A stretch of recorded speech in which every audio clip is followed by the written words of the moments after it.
जन्म तार धन्य जार कोमल चरित शुणी पिता हृदय से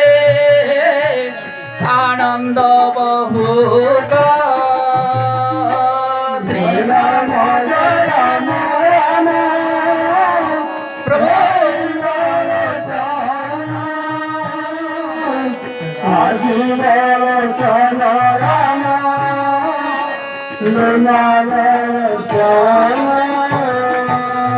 भक्तवत्सल भगवान की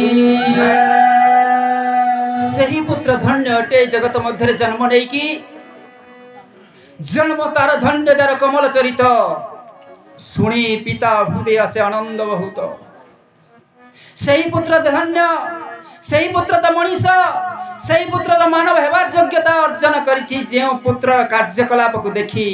गतिविधि को देखी चरित्र को देखी माँ बापा संतोष अनुभव करती खुशी अनुभव करती सही तो पुत्र उद्धार करि परिबो सेतेबेले सही माँ बापांकर गर्भ साफल्य मंडित हो पारिबो मार गर्भ साफल्य मंडित हो पारिबो एवं 5 जगह कहि पारिबो मोर पुओ गोटे भल मनीष बोली एवं सही पुआ 4 पदार्थ पाइबार अधिकारी ही थाए आमको 4 पदार्थ पाइबार अधिकारी हमें माँ माने बापा माने कौन धर्म अर्थ काम एवं मोक्ष ना धन द्वारा पाइबार 4 पदार्थ ना भक्ति द्वारा पाइबार 4 पदार्थ ना दान योग्य पाइबार 4 पदार्थ कौन सी कर्तव्य द्वारा पाई पाइबाने 4 पदार्थ 4 पदार्थ पाइबे केउठारु कौन कहले रामचंद्र जी भगवान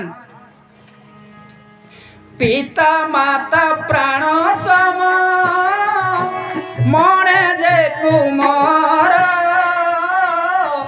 धर्म अर्थ काम मोक्ष सब मिले तार जय राम राम हे जीवन चना राम